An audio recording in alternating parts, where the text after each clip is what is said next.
বছর ধরে বকেয়া আন্দোলনে MGNRGS ভেন্ডার্স অ্যাসোসিয়েশন বুধবার নিজেদের বকেয়া বিল দাবিতে পথে নামলেন সংগঠনের কয়েকশো সদস্য। এদিন নিজেদের দাবি দাবা নিয়ে মিছিল করে জেলা শাসকের দফতরে হাজির হয় প্রায় 3 বছর ধরে বকেয়া না পাওয়া সংগঠনের সদস্যরা।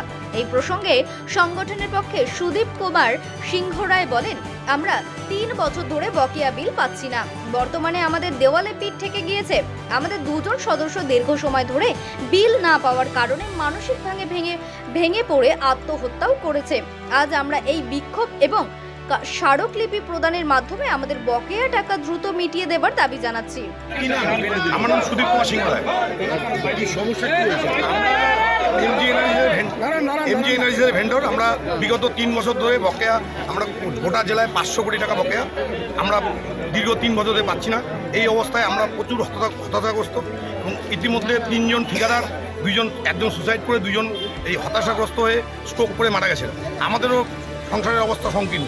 বাচ্চাদের পড়াশোনার খরচ চালাতে পারছি না, প্লাস ট্রিটমেন্টের খরচ চালাতে পারছি না। ইতিমধ্যে অনেক ঠিকাদারি অসুস্থ হয়ে পড়েছেন, তাদের চিকিৎসার জন্য যথাযথ আমরা ব্যবস্থা করতে পারছি না। আমাদের সরকার, আমরা চাচ্ছি গভর্নমেন্ট আমাদের টাকাটা দিয়ে দিক।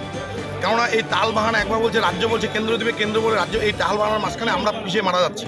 তা আমাদের সবার কাছে কাতর প্রার্থনা, আমাদের জীবন বাঁচান।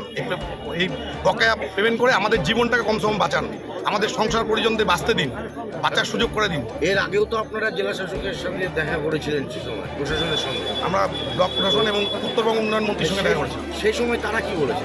তারা বলেছি দেখছি, তারপরে কোনো ফিডব্যাক আমরা